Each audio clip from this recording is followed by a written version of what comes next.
गुरु पूजन किया। सुखदेव जी अपने स्थान से उठे और भगवान का स्मरण करते हुए जंगल में चले गए। सूत जी महाराज कह रहे हैं कि सुखदेव जी जब चले गए, सब संत अपने अपने आश्रम पे चले गए। उसी समय राजा परीक्षित ने गंगा किनारे बैठ गए, पद्मासन लगाया, प्राणायाम किया, श्वास को ब्रह्मांड की ओर खींचा। आज सप्तम दिवस है, पूर्णता की ओर जा रहा है, श्राप लगा हुआ है। तक्षक नाग चला श्राप को पूर्ण करने के लिए। रास्ते में कश्यप नाम के ब्राह्मण मिल गए। उन्होंने कहा, महाराज कहाँ जा रहे हो? उन्होंने, महाराज राजा परीक्षित को श्राप लगा है कि सप्तम दिवस में मैं उसे डसूंगा। मैं श्राप को पूर्ण करने के लिए जा रहा हूं। ब्राह्मण कहने लगे, महाराज आप उसे मार नहीं सकते, वो इस देश के राजा है। अगर तुमने उसे डसा, मैं उन्हें जीवित कर दूंगा। मैं मृत संजीवनी विद्या जानता हूं। तक्षक ने सोचा, ये ब्राह्मण झूठ बोल रहा है। एक पेड़ की ओर फुंकार मारी, हरा हुआ पेड़ का सूख गया। उस ब्राह्मण ने अंजलि में जल लिया, मंत्र बोला। सुखदेव मुनि वर्णन कर रहे हैं, राजन तक्षक ने कुछ धर्म के ब्राह्मण को संतुष्ट किया, पर कहने लगे, ब्राह्मण देवता मेरी भी इच्छा नहीं है, पर श्राप को परिपूर्ण करने के लिए मुझे जाना पड़ेगा। और आत्मा तो परमात्मा में विलीन हो चुकी है, वो तो शरीर का एक ढांचा है जिसे श्राप मुक्त करना है। तक्षक नाग गया, एक फुंकार मारी और देखते ही देखते महाराज परीक्षित का शरीर जलकर के भस्म हो गया। आत्मा परमात्मा में विलीन हो गई। वृंदावन बिहारी लाल की जय। जन्मेजय आदि उनके पुत्र को पता चला कि तक्षक नाग ने आके मेरे किसी ने मारा नहीं है, उनकी आत्मा तो परमात्मा में विलीन हो चुकी है, इसलिए आप जीवन की हत्या मत करो। जिस प्रकार से सुखदेव मुनि ने राजा परीक्षित को कथा सुनाई, सूत जी महाराज ने शौनकादि ऋषियों को जो कथा सुनाई, उसी माध्यम से जैसी हमसे बनी टूटी फूटी जितना हमने जानता, हमने भी आपकी कथा सुनाई। इस कथा के माध्यम से हमसे सबको में बोलचाल में या किसी से कुछ कह दिया हो, हम व्यास मंच से आप सभी माताओं से हाथ जोड़ के तो सतत 7 दिन से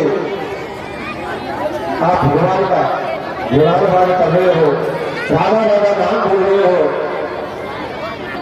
हमारे तो ठाकुर जी गाँव में से एक ही प्रार्थना है, हमारे गांव में ऐसे भक्त आगे हमेशा होते रहे। जो हम जो बीज बोया हुआ है उसमें निरंतर राधे नाम का सिंचाई होती रहे, वो हमेशा उगा रहे, कभी मुरझाना नहीं चाहिए। आपने बहुत सुंदर तरीके से कथा सुनी। ऐसे श्रोता बहुत कम मिलते हैं जिन्होंने एकाग्रता से हमारी कथा सुनी। आप में बहुत अच्छी खूबी है, इससे कई ज्यादा तुम पाप कमाने जाते हो। हम मंदिर में आते हैं भगवान के दर्शन करने के लिए, क्यों आते हैं? हे प्रभु मेरे परिवार की रक्षा करना, मेरे परिवार में संस्थान की रहना, हमसे किसी कारण से अगर भूल हो जाए तो हमेशा उसे क्षमा करते रहना। साथ में हम कुछ लेके आते हैं भगवान के लिए, कोई घर लेके आता है, कोई फल लेके आता है, कोई अन्न लेके आता है। धन जो अर्पण करते हैं पंडित जी को चला जाता है, फल अर्पण करते हैं किसी भक्तों को दान दिया जाता है, अन्न लेके आते हैं, किसके लिए लेके आते हैं, किसके लिए आते हैं? भगवान अन्न खाते हैं नहीं खाते, भगवान को हाथ में धोते हैं, आपके अंदर की धोते नहीं है। अन्न किसके लेके आते हैं? बच्चों आते हैं, बाजरा आते हैं, गेहूं आते हैं, क्यों आते हैं? ये बड़े जो पक्षी इधर उधर भटक रहे हैं, जिनको खाने की कोई व्यवस्था नहीं है,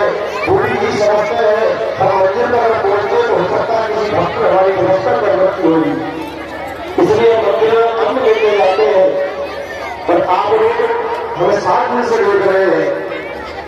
आप अन्य आते भगवान को ऐसा निरंतर ठाकुर जी था, पूरी परिक्रमा में अन्न के भंडार भरे हुए हैं। आप ऐसे फेंकते जैसे ठाकुर जी को उन्होंने ऐसा ही किया है। ऐसा मत करो, जिस दिन उसने ऐसा करना प्रारंभ कर दिया तो छुपा नहीं पाओगे। जितने अन्न के दाने पैरों में आते हैं उतने बरसों गर्भ होना पड़ता है। ऐसा भागवत कथा कहती है। अन्न का कभी अपमान नहीं करना चाहिए, तो ये घोर अपमान है। या तो आप अन्न लेके आए हैं तो उसे आप छत में डालिए, छत में व्यवस्था नहीं है तो फिर ऐसा नहीं। आप सत्कर्म करने के लिए आए हैं, उसको सत्कर्म करो। पाप के भागीदार मत बनो कि आपके कारण आपका परिवार कष्ट में आए। अन्य जिसके अपमान से मान लेगा कि मेरा अपमान होता है। ऐसा कहते हैं कि आजकल बच्चे दुष्ट हो जाते हैं तो रोटी छोड़ देते हैं, भोजन नहीं करना। माता पिता खुद कहते हैं भैया भोजन कर लो। जिस दिन वो तुमसे नाराज हो गया उस दिन लाले पड़ जाएंगे। इसलिए अन्न का अपमान नहीं करें। आप बहुत अच्छे हो, आपने बड़े प्रेम से मेरी कथा सुनी, मुझे जो आशीर्वाद दिया, आपको पूर्व का आशीर्वाद है कि मैं दूसरी बार की मेरे गांव में आके मेरे कथा आपको सुनाई। ठाकुर जी ऐसी कृपा बनाए रखे। मैं पहले से सभी ग्रामवासियों का क्योंकि धर्म लग रहा है। इस कथा में संघर्ष बहुत किया, लोगों ने कई प्रकार की बातें भी कही, हमारे कानों में भी आई, सुनने में भी आया। पर आप धन्य है, वो जननी धन्य होती है जिसका बेटा भगवान का भक्त होता है। आप उसमें धन्य है। मैं आपको तो क्या आशीर्वाद दे सकता हूं, मैं तो आपका बेटा हो सकता। पर ठाकुर जी से एक ही प्रार्थना है कि आप लोगों को हमेशा ऐसी ही बुद्धि दे, आप ऐसे ही सत्कर्म कराते रहे। जरूरी नहीं है मैं ही आके यहाँ कथा करूं, कोई भी आके यहाँ कथा करे, पर हर वर्ष का आयोजन होता रहना चाहिए जिससे हमारे गांव की ये भूमि शुद्ध बनी रहे। हमारे गांवों में ये इतने बड़े आयोजन क्यों किए जाते हैं? दर्शन करेंगे, जो अच्छे भेद पूजा करेंगे, वो चढ़ाते वापस आ जाएंगे। यहाँ पर पूर्ण सफलता है। हमारी इच्छा है कि ठाकुर को भोजन कराना है। हम कह सकते हैं आज के ठाकुर को भोजन हमारे पास चढ़ा नहीं करेगा। हम दूसरे घर जाकर नहीं कर सकते भैया आपने भोजन हमारी तरफ से। इसीलिए समिति वालों को एक देश रहता है कि किसी प्रकार से हमारे गांव बड़ी गई है। एक बुजुर्ग धरोहर छोड़ के गए हैं बल्लाव के मंदिर। बल्लाव जी का मंदिर या तो वृंदावन में है या भरतपुर में है। उसके बाद अगर आता है यहाँ तो बड़ी गई गांव आता है। हमारा आसपास राधा कृष्ण के दर्शन करने के लिए, पर रोज उसके दर्शन करने के लिए हम यहाँ आ सकते हैं। जो समिति ये बनी हुई है, इनका जीवन का उद्देश्य एक ही है, कैसे भी करके उस मंदिर को इतनी प्रागढ़ता की ओर लेके जाए कि हजारों किलोमीटर दूर बैठा हुआ व्यक्ति भी एक बार मन में सोचे कि मैं भी बड़ी हुई गांव में जाए। आप लोगों का विशेष आशीर्वाद ऐसा ही हमारे ऊपर बना रहे। हमारी टूटी फूटी सी मंडली साथ में लेके चलते हैं।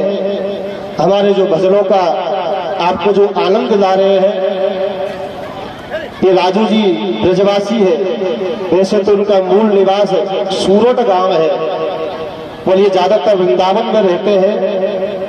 इनका हमारा विशेष प्रेम है। जब हम छोटे छोटे से इंदौर रहते थे तब हम साथ साथ रहते थे। जब से इनका मेरा ऐसा प्रेम बना हुआ है। दूसरे ढोलक पे जो भैया बैठे हैं ये दीपक जी है, ये तीसरे पेड़ में बैठे हुए हैं जितेंद्र जी है। हमारे मूल पाठ करने के लिए जो पधारे हुए हैं दाऊ जी मंदिर पे, जिन्होंने भागवत जी का सुंदर सुंदर व्याख्या करते हैं मूल पाठ ठाकुर जी को सुनाया, और उसी पाठ के माध्यम से उन्हीं के भजन पूजन के प्रभाव से ये आयोजन सफलता की ओर जा रहा है। ऐसे हमारे धीरज जी पंडित जी है, एक हमारे जो पूजन पाठ करने वाले हैं जो मेरे साथ में निरंतर रहते हैं, छोटा अनुष्ठान हो, बड़ा अनुष्ठान हो, गंगापुर में हो, बाहर हो, कहीं भी हो, मेरे साथ हमेशा बने रहते हैं। वो अंकित पंडित जी है जो कुड़गांव के रहने वाले हैं। एक हमारे साथ माला पे आए हुए पंडित जी अशोक पंडित जी है, ये भी गंगापुर में रहते हैं। और एक पंडित जी इधर बैठे जिनको आप सब जानते हैं, ये हमारे दाऊ दयाल के पुजारी जी है। और इनकी सबकी कृपा से ये आयोजन सफलता की ओर चला गया। मैं इन सबका विशेष धन्यवाद देना चाहता हूं कि आप सबकी ऐसी ही इस गांव के ऊपर कृपा बनी रहे। जब भी ये आपको याद करें, आप इनके लिए हमेशा उपस्थित बने रहे। बड़ा ही आनंद आया आप सबका। अब मेरा तो क्या परिचय देना, मैंने भी इसी गांव में जन्म लिया। आप लोगों की कृपा से इंदौर शहर में चले गया, टूटा फूटा ज्ञान सीखा। हम भी बड़े भाग्यशाली हैं। कथा सुनाई थी आपको कपिल मुनि की कथा, जिसने अपनी माता को बैठ के ज्ञान दिया। मैं कितना बड़ा भाग्यशाली हूँ, मैं मंच पे बैठता हूँ और मुझको जन्म देने वाली मेरी माँ भी यहाँ बैठी हुई है। जिन्होंने मुझे विद्यार्जन करने के लिए इंदौर पकड़ के लेके गए थे कि लाला जाके तुम पंडित जी बनना, वो मेरी बुआ भी यहीं बैठी हुई है। इससे बड़ा मेरा भाग्य क्या होगा। मेरी दादी, काका, बाबा, आप मेरा पूरा परिवार यह बैठा हुआ है। मैं आपके सामने जन्म लिया, आपके सामने में बड़ा हुआ और आपके आशीर्वाद से इस लायक बन गया कि मैं आज मंच में बैठा हूँ और आप सब नीचे बैठ के मेरे शब्दों को सुन रहे हो। मैं मेरे गांव के सभी भाई बंधु जितने भी मेरे मिलने वाले हैं, जो अब पढ़ने वाले पद्धति आ रही है, सबसे हाथ जोड़ के एक निवेदन है, ऐसा कोई सत्कर्म कर लो जीवन में कि हमारे गांव का नाम रोशन हो जाए। दूर दूर तक लोग हमारे गांव के नाम से पहचाने